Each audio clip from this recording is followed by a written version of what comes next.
사람에게 존재하는 죽을 때까지 사라지지 않는 근본적인 욕구, 인정 욕구입니다. 이것이 조금 더 발전을 하면 명예욕이 되는 것이라 했습니다. 누군가에게로부터 그리고 내가 기대하는 사람에게 인정받으며 살아가는 것, 그것은 삶의 매우 큰 동력이 되는 것이 사실입니다. 어떤 때 인정을 받나요?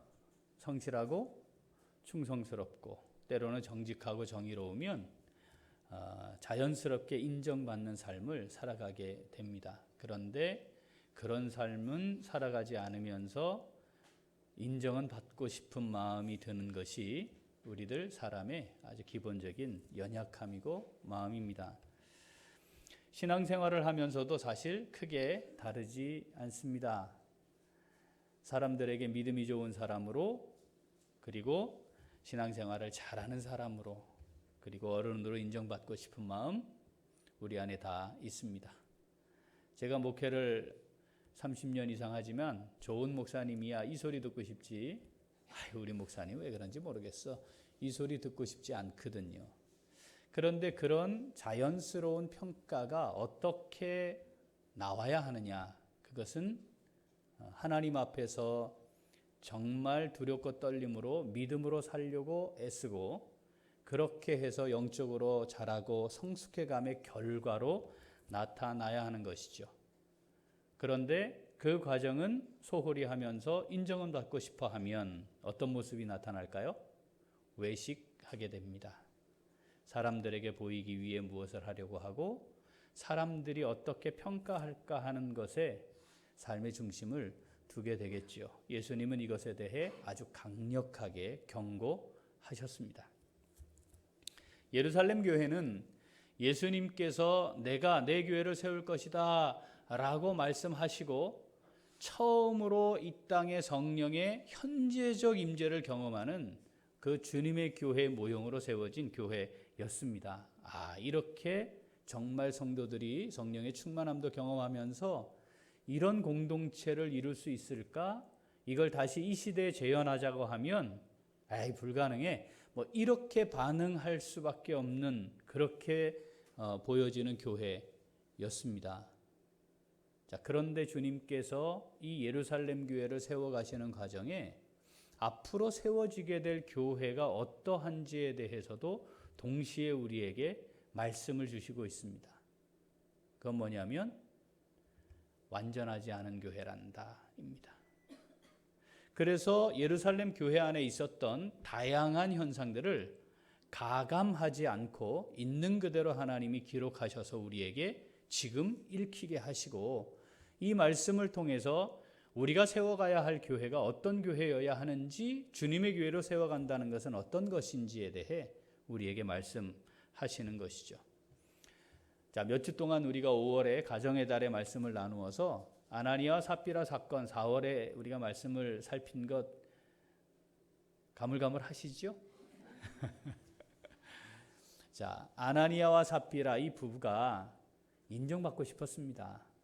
그래서 재산을 팔았습니다. 둘이 함께 의논했습니다. 삽비라도 알고 있었지요. 그것을 사도들의 발 앞에 가져왔는데 베드로가 물었습니다. 이것이 전부냐? 전부입니다. 하나님께서 2번의 기회도 주지 않으시고 그 자리에서 죽이십니다. 그리고 이 사건이 일어난 것의 마무리를 5절에 이렇게 기록합니다. 아나니아가 이 말을 듣고 엎드려져 혼이 떠나니 이 일을 듣는 사람이다 크게 두려워하니라. 아나니아의 죽음을 통해 하나님께서 교회에 확인하고자 하셨던 것, 전달하고자 하셨던 메시지는 두려워하게 함이었습니다. 아나니아가 한 일은 성령을 속이는 것이었다. 그 자리에서 하나님께서 심판하셔도 되는 것으로 보여지는 죄입니다. 그런데 이게 잘 이해가 되지를 않지요. 정말 이렇게 하셔야만 했을까 싶습니다.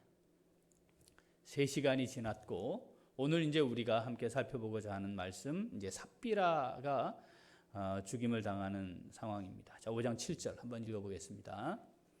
3시간쯤 지나 그의 아내가 그 일어난 일을 알지 못하고 들어오니 베드로가 이르되 그 땅 판 값이 이것뿐이냐 내게 말하라 하니 이르되 예 이것뿐이라 하더라. 아멘. 삽비라가 남편의 상황을 알지 못했다고 기록합니다. 이것이 어떤 의미일까? 분명히 팔 때 의논했고 감춘 것까지도 아는 거죠. 이제 여기 아내 되시는 분들 계신데 둘이 공모했어요. 그런데 아나니아가 어떻게 됐는지는 잘 몰라요. 그런데 베드로 앞에서 질문을 받았습니다. 어떻게 하시겠습니까? 아내 된 입장에서 그건 일단 남편이 어떻게 됐는지 모른다는 걸 전제하면 숨겨야 되지 않을까요? 그렇잖아요. 남편은 어떻게 말했지 이걸 모르면 일단 남편은 분명히 다 판 것 이게 전부 답니다라고 이렇게 하지 않았을까 뭐 이런 생각이 들 것이고, 만약에 내가 아닌데요라고 얘기하면 남편은 어떻게 될까 뭐 이런 복잡한 생각이 그 순간 있지 않았을까요?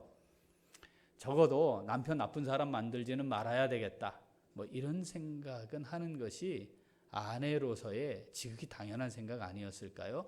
이거 충분히 이해되지 않습니까? 요 정도는 용납해 줄만 하지 않습니까?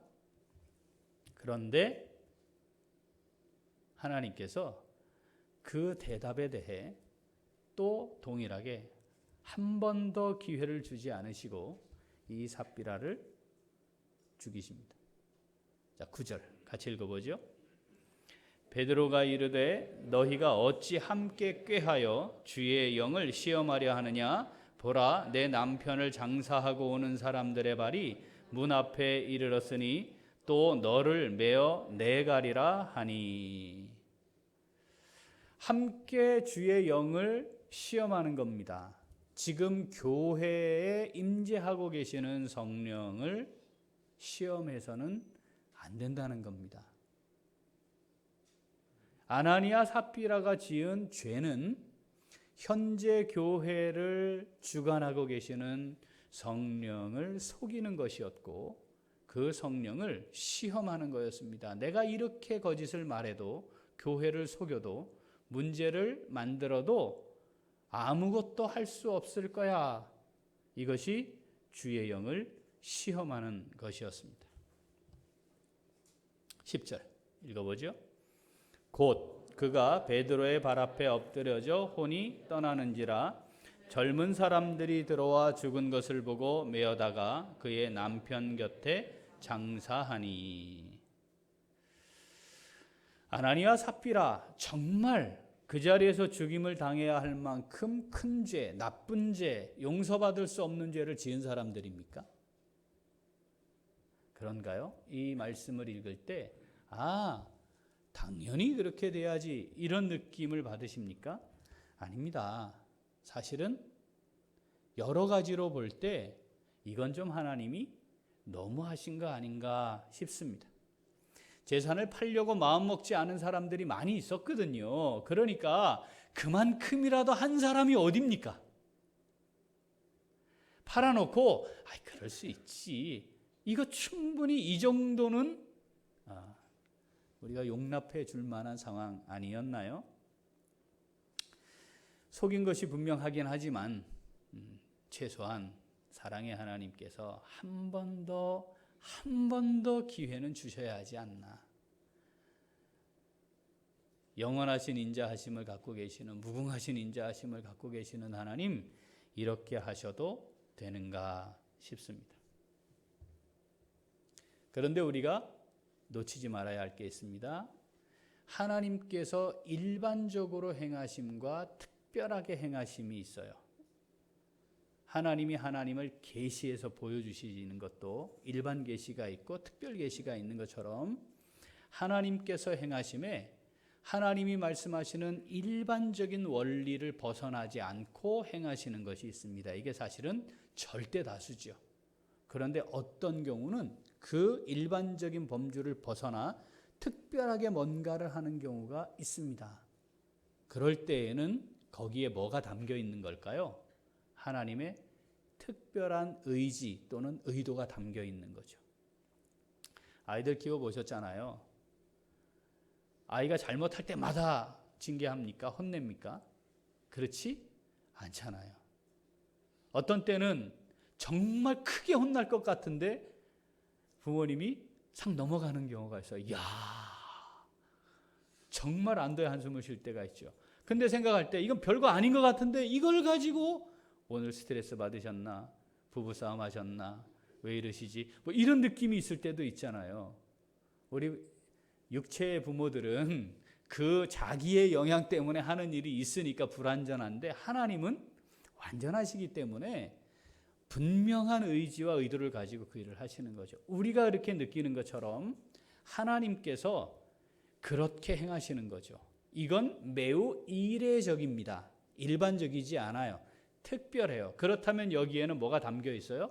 특별한 의지, 의도가 있고 메시지가 분명한 거죠. 자, 왜 이러셨을까? 이렇게 질문하지 말라는 겁니다. 자, 이런 말씀을 우리가 접하게 될 때 왜 이렇게 하셔? 내가 판단하라는 말이 아닙니다. 왜 이렇게 하시는 거야가 아니고 왜 이렇게 하셨지? 지금 뭘 말씀하시는 거지? 이렇게 접근해야 된다는 겁니다. 우리에게 뭘 말씀하시는 걸까? 지금 내게 이 말씀을 통해 뭘 말씀하시려는 거지? 이 사건은 교회를 향해 주시는 메시지였습니다. 그래서 이 아나니아가 죽은 이후 온 이 일을 듣는 사람들이 두려워했고 삽비라가 죽은 이후에는 온 교회와 듣는 이들이 두려워했다. 이렇게 기록합니다. 이걸 왜 기록해 놓았을까요? 이것이 하나님의 의도였다는 거죠. 이 사건을 하나님께서 죽이는 정말 이건 교회 안에 있어서는 안 되는 일이 아니겠습니까? 그렇죠. 만약에 그렇더라도 어떻게 교회에서 사람이 죽어나가요? 이런 일은 있지 말아야지. 생기지 말아야지. 그럼에도 불구하고 하나님께서 이 일을 하신 것에는 하나님의 특별하고 또 강한 의지가 담겨 있는 건데 무슨 의도를 가지셨다는 거예요? 너희들 두려워해야 한다. 이겁니다. 두려워해야 한다. 자, 개인들을 하나님이 다루실 때에는 우리가 이해할 수 없는 무한하신 사랑과 긍휼하심을 베푸세요. 이건 우리의 차원을 넘어 있어요. 그래서 야, 하나님 정말 이렇게 하시는구나. 그리고 말씀도 그렇게 하세요. 70번씩 7번이라도 완전하게 용서하라고 말씀하세요. 자, 개인 관련해서 우리를 향해 하나님이 즉각적으로 지금 심판하시나요? 만약에 그렇다면 우리 여기 아무도 없어요. 그렇지 않겠습니까? 참고 또 참고 또 참고 또 용납하시고 또 용납하시고 또 인내하시고 하시는 거거든요. 그런데 하나님께서 개인과의 관계와 교회와의 관계에서는 아주 현저한 차이를 보이십니다. 교회는 거룩한 공동체로 남아야 합니다. 개인에게는 무한한 기회를 주시고 용서하시고 용납하시지만 그래서 부족함과 허물이 있는 존재 그 자체임을 인정하게 하시지만 또 그것을 받아주시지만 교회는 분명한 지향해야 하는 목표가 있다는 거죠. 그게 뭐냐면 거룩한 공동체여야 한다. 거룩한 공동체여야 한다는 말은 거룩한 사람들만 모여야 한다 이 뜻이 아니죠. 거룩하지 못한 사람들이 모여 있는데 그럼에도 불구하고 교회는 거룩한 공동체입니다. 그래야 합니다라는 사실을 분명하게 고백해야 한다. 그러니까 그 표준이 거룩함이어야 한다라는 겁니다. 거룩하지 못한 사람들이 모여 있습니다. 그러면 이 안에는 뭐가 있을까요? 갈등이 존재하게 됩니다. 차이들이 있게 되는 거죠. 그리고 이게 표면화되기도 하지만 표면화되지 않는 경우가 많아요. 이 갈등이 대립으로 발전하기도 합니다. 그래서 다툼이 생기기도 하죠. 사실 우리는 일주일에 한 2시간 교회 와서 예배드리고 식사하고 가고, 이런 정도 사이에는 이런 일은 일어나지 않아요. 공동체로 살아야 이런 일이 벌어지는 거죠. 그러니까 지금 전제는 뭐예요? 주님의 몸인 공동체니까. 광야교회, 처음 시작한 광야교회에 그래서 제일 먼저 교회에 세워진 직분이 뭐 하는 사람이었다고요? 재판하는 사람들이었습니다. 재판하는 사람들이었어요. 자, 출애굽기 18장 같이 읽어봅니다. 모세가 이스라엘 무리 중에서 능력 있는 사람들을 택하여 그들을 백성의 우두머리 곧 천부장과 백부장과 50부장과 10부장을 삼음에 그들이 때를 따라 백성을 재판하되 어려운 일은 모세에게 가져오고 모든 작은 일은 스스로 재판하더라. 재판했다는 말이 뭐예요? 재판을 통해서 이거 해결해 주세요. 밝혀 주세요. 재판을 시작하는 사람, 송사를 시작하는 사람이 있고, 그 말은 피해를 입었다고 생각하는 사람이 있고 피해를 준 사람이 있는 거죠. 그 안에 존재하는 겁니다. 그게 정신적이든 물질적인 것이든 재판해 주세요. 재판해야 합니다. 그래서 하나님이 최초의 직분으로 이 재판하는 사람들을 세웠던 겁니다. 교회 안에 뭐가 있을 수밖에 없는 거라고요? 갈등, 대립. 우리가 그걸 경험하고 살고 있어요. 우리 안에 뭐가 있어요? 육체의 소욕, 성령의 소욕. 이 둘이 갈등, 대립. 성경은 영적으로 이걸 표현을 이렇게 해요. 전쟁하는 것이다. 우리 안에 그게 있겠습니까? 없겠습니까? 있습니다. 표면화되지 않았을 뿐이지 우리 안에 있습니다. 나의 경험, 상대의 경험이 다를 수 있고 나의 지식, 상대의 지식이 다를 수 있습니다. 그렇지 않나요? 똑같은 일을 진행하고 있지만 내가 원하는 방식과 상대가 원하는 방식이 다를 수 있습니다. 결과를 놓고 평가하고 판단할 때에도 다를 수 있습니다. 그런데 문제는 서로가 그것을 하나님 앞에서 해결해 가면 괜찮은데 요게 빠져버리면 이제 당사자의 문제가 될 것이고, 그러면 그건 표면화된 갈등으로 나타나게 되겠죠. 어떻게 해야 한다? 교회는 거룩한 공동체로 유지되어야 한다입니다. 자, 아나니아 삽비라 사건을 통해 하나님께서 우리에게 교회는 이런 곳이란다, 교회는 이래야 한단다 라고 말씀하시는 거죠. 자, 이 아나니아 삽비라 사건을 통해 이제 오늘 내게 주시는 그럼 하나님의 음성은 뭔가, 우리 교회를 향해서는 하나님께서 어떻게 말씀하시는가, 하나님의 음성을 함께 듣고자 합니다. 같이 읽죠.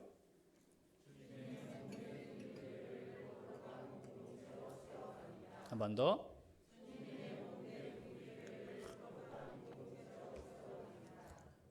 주님의 몸인 우리 교회예요. 우리끼리 모여서 뭐 만들어진 게 아니고 지금 우린 주님의 몸을 세워가고 있죠. 주님의 몸된 우리 교회를 거룩한 공동체로 세워가야 합니다. 예루살렘 교회는 주님께서 세우겠다 하셨던 그 교회의 시작이고 모형입니다. 그리고 교회는 성전이라고 말씀합니다. 성전, 거룩한 처소지요. 에베소서 2장 21절 22절 같이 읽죠. 그의 안에서, 에베소서 2장 21절, 그의 안에서 건물마다 서로 연결하여 주 안에서 성전이 되어가고 너희도 성령 안에서 하나님이 거하실 처소가 되기 위하여 그리스도 예수 안에서 함께 지어져 가느니라. 아멘. 교회가 뭡니까? 이렇게 말하면 성전입니다. 주님의 몸이고 성전입니다. 이 성전이라고 하는 말이 담고 있는 의미가 거룩함이죠. 지어져 가야 합니다. 그 말은 거룩함을 지속적으로 이루어 가야 합니다 라는 말과 같습니다. 거룩하다라는 말의 뜻이 뭔지는 아시죠? 거룩하다, 죄와 분리되어 있다입니다. 죄는 뭐죠? 하나님의 말씀을 벗어난 게 죄입니다. 정리해보면 교회는 하나님의 말씀에서 벗어나지 않도록 하는 곳입니다. 그래야 성전인 겁니다. 하나님께서 우리에게 주신 말씀의 기준이 분명해야 그 위에 세워져야 죄가 뭔지 아는 거죠. 아, 이게 죄구나. 말씀을 비추어 이게 죄구나 알아야 거룩한 공동체로 유지될 수 있습니다. 여기에 말씀의 자리에 다른 게 들어올 수 있습니다. 뭘까요? 세상의 철학과 속임수, 내 지식과 경험. 말씀이 기준이 되어야 말씀 벗어났어요. 이거 거룩함이 아니에요. 말씀 가운데 있어요. 그게 거룩함이군요. 이 기준이 명확해지는 거죠. 자, 문제는 그런 교회에 내부적으로 또는 공개적으로 죄가 들어왔을 때 어떻게 할 거냐 하는 겁니다. 오늘 아나니아 삽비라 사건을 통해 하나님께서는 내가 어떻게 할 것을 말씀하시는 거죠? 필요하다면 그 자리에서 죽여 나가게 할 거야. 이거는요, 교회적으로 굉장히 수치스러운 일이 아니겠습니까? 야, 교회라는 건 말이야, 사람이 죽어나와. 이럴 수 있는 거죠. 이거 쉬쉬하고 감춰야 되고 일어나서는 안 되는 일이 아니겠습니까? 더구나 그런데 그것을 누가 하셨다고요? 하나님이 직접 하셨다 이 말이죠. 그런데 그런 평판이라고 하는 것이 있을 수 있음에도 불구하고 하나님이 이 사건을 샘플로 하나의 좋은 예로 우리에게 주시면서 말씀하시는 거죠. 두려워해야 한다. 하나님께서 하나님의 자녀들을 사랑으로 세우시는 것 어떻게 하십니까? 자, 히브리서 12장 한번 읽어보겠습니다. 5절부터. 또 아들들에게 권한 것 같이 너희에게 권면하신 말씀도 잊었도다. 일러스되 내 아들아 주의 징계하심을 경히 여기지 말며 그에게 꾸지람을 받을 때 낙심하지 말라. 주께서 그 사랑하시는 자를 징계하시고 그가 받아들이시는 아들마다 채찍질 하심이라 하였으니 너희가 참음은 징계를 받기 위함이라. 하나님이 아들과 같이 너희를 대우하시나니 어찌 아비가 징계하지 않는 아들이 있으리요. 징계는 다 받는 것이거늘 너희에게 없으면 사생자여 친아들이 아니니라. 또 우리 육신의 아버지가 우리를 징계하여도 공경하였거든 하물며 모든 영의 아버지께 더욱 복종하며 살려 하지 않겠느냐.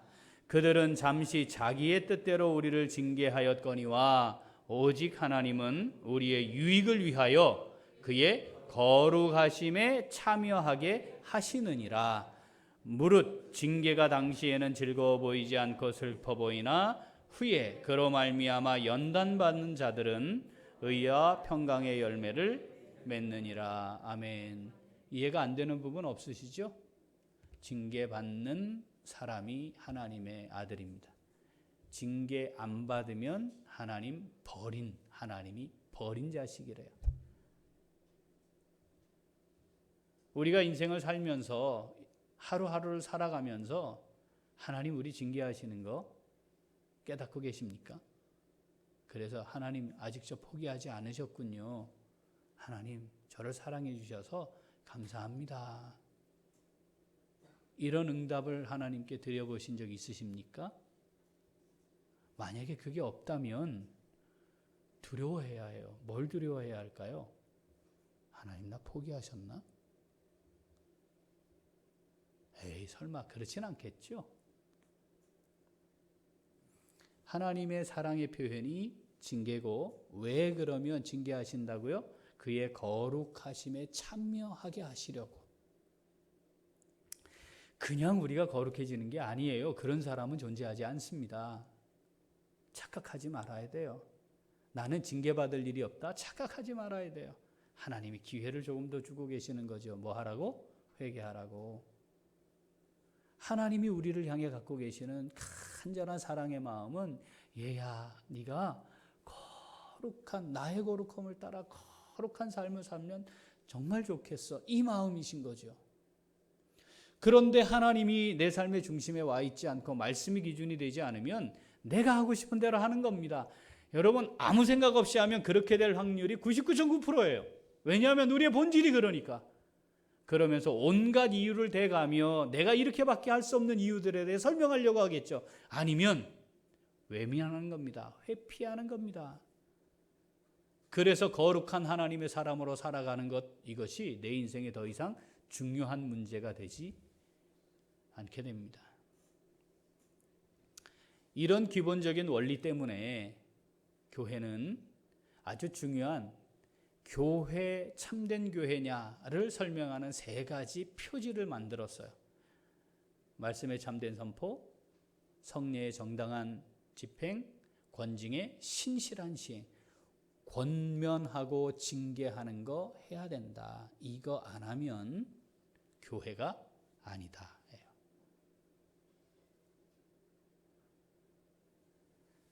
마태복음 16장 18절 읽어보겠습니다. 19절 또 내가 내게 이르노니 너는 베드로라 내가 이 반석 위에 내 교회를 세우리니 음부의 권세가 이기지 못하리라. 내가 천국 열쇠를 내게 주리니 내가 땅에서 무엇이든지 매면 하늘에서도 매일 것이요 내가 땅에서 무엇이든지 풀면 하늘에서도 풀리리라 하시고. 아멘. 이 말씀이 한 번 더 보다 구체적으로 기록이 됩니다. 마태복음 18장 15절부터 읽습니다. 내 형제가 죄를 범하거든 가서 너와 그 사람과만 상대하여 권고하라. 만일 들으면 내가 내 형제를 얻은 것이요 만일 듣지 않거든 한두 사람을 데리고 가서 두세 증인의 입으로 말마다 확증하게 하라. 만일 그들의 말도 듣지 않거든 교회의 말하고 교회의 말도 듣지 않거든 이방인과 세리와 같이 여기라. 진실로 너희에게 이르노니 무엇이든지 너희가 땅에서 매면 하늘에서도 매일 것이요 무엇이든지 땅에서 풀면 하늘에서도 풀리리라. 아멘. 교회가 매고 푸는 권세가 있어요. 그게 뭐예요? 죄 사함과 회개의 선언입니다. 범죄한 사람이 있는지 확인되면 앞에서는 말하지 않고 뒤에 가서 말하는 거, 말 만드는 거, 이거 죄입니다. 범죄한 사람보다 더 큰 죄를 짓는 겁니다. 비유로 상대적으로 표현하자면 뭐 하라고요? 여기 보니까 가서 권하라. 뭘 권해요? 회개하기를 권하라. 1대1로. 듣지 않으면 두세 사람 참석시켜서 말마다 확증하게 하라. 그리고 회개를 권하라. 그런데 안 하면 교회 얘기하고 교회가 그 문제를 다루어서 다시 회개하기를 권하고 그런데 회개하지 않으면 징계하는 겁니다. 그게 권징이에요. 왜 이렇게 해야 되느냐 이거예요. 왜? 아니 사랑의 공동체인데 사랑의 하나님인데 왜 이렇게 해야 되느냐 이거죠. 그 개인과 관련한 문제에서는 하나님께서 무한한 사랑으로 긍휼히 여기시고 용납하십니다. 문제는 그것이 교회를 무너뜨리는 일이 될 가능성이 있거나 교회적인 차원에서의 문제가 됐을 때는 반드시 권징해야 한다 이 말입니다. 아나니아 삽비라 사건을 통해 하나님이 이것을 메시지로 주고 계시는 거예요. 이 일을 듣는 자들이 크게 두려워하더라. 삽비라가 죽은 이후에는 온 교회와 이 일을 듣는 자들이 크게 두려워하더라. 그 사람을 향한 개인적인 차원에서의 징계이기도 하지만 그렇게 해야 되는 이유는 교회는 어떤 곳이어야 한다? 거룩함을 목표로 하는 공동체여야 한다. 이걸 놓치지 말아야 한다는 뜻입니다. 하나님의 법도 없고 말씀도 없고 기준도 없고 자기 소견에 옳은 대로 행하는 곳이 아닙니다. 교회는 그러면 안 되는 곳이다 이 말입니다. 디모데전서 5장 20절 읽어보죠. 범죄한 자들을 모든 사람 앞에서 꾸짖어 나머지 사람들로 두려워하게 하라. 갈라디아서 6장 1절 형제들아 사람이 무슨 범죄한 일이 드러나거든 신령한 너희는 온유한 심령으로 그러한 자를 바로잡고 너 자신을 살펴보아 너도 시험을 받을까 두려워하라. 두렵게 하고 두려워해야 합니다. 갈라디아서 2장에 보면 베드로가 안디옥에 왔을 때 거기에 있던 이방인들이잖아요. 교인들이, 그죠? 그들과 같이 식사하는데 유대에서 사람들을 예루살렘에서 보내가지고 유대에서 사람들이 오고 있다는 얘기를 듣고 같이 밥 안 먹은 것처럼 얼른 자리를 피해요. 그것에 대해 이 바울 사도를 통해 하나님께서 그에게 공개적으로 책망을 하는 장면이 등장을 합니다. 사실 이게 말이 안 되는 거거든요. 그렇지 않나요? 교회의 질서를 보더라도 바울이 베드로를 공개적으로 책망한다? 이거 쉽지 않은 일입니다. 그렇지 않나요? 그런데 하나님이 하게 하시고 그걸 성경에 기록해 놓으세요. 왜 그랬을까요? 이겁니다. 바로 두려워하게 해야 합니다. 우리가 신앙을 가지고 있다, 하나님을 믿는다, 제가 하나님 믿습니다, 이 말은 시작이 하나님을 두려워함입니다. 왜? 우리 안에 죄가 있기 때문이죠. 하나님을 두려워함으로부터 시작되지 않는 신앙은 가짜입니다. 그래서 성경은 경외해야 할 것을 계속 말씀하시는 거죠. 그 하나님을 두려워하기 때문에 교회를 거룩한 공동체로 세워야 하기 때문에 이런 것도 심각하게 하나님이 우리에게 말씀하시는 거예요. 네가 하는 건 괜찮아. 그런데 너 때문에 다른 사람이 실족하게 하는 일이 있으면 안 되는 거야. 너는 가해. 너는 충분히 할 자유가 있어. 그런데 그 너의 자유 때문에 연약한 사람들이 신앙생활하는데 결정적인 위협이 생긴다면 너 그거 범죄하는 거야 라고 말씀하시는 거죠. 하나님께서 교회를 세워가실 때 거룩한 공동체로 세우기를 원하신다는 것, 이것을 놓치지 말아야 합니다. 이것이 교회를 세워가는데 강조되다 보면 이제 또 문제가 또 발생할 수 있어요. 어떤 문제가 발생할까요? 서로를 향해 자꾸 내가 판단하려고 하는 어느 잣대를 가지고 자꾸 사람들을 바라보는 이 오류를 범할 수 있습니다. 그래서 하나님께서 교회 안에 질서를 세워두셨어요. 그게 뭐냐면 치리하는 교인들의 대표를 세우신 겁니다. 그게 뭐예요? 당회입니다. 그러니까 당회원이 된다는 말은 이 교회의 거룩함을 세워가기 위해 이 일을, 이 엄청난, 이 중요한 책임을 맡게 되었다는 말과 같은 겁니다. 그러니까 엉터리로 세우면 안 돼요. 이해가 되셨습니까? 교회의 거룩성을 지키도록 하기 위해 치리하는 장로들을 세워서 그 일을 맡기신 거죠. 이건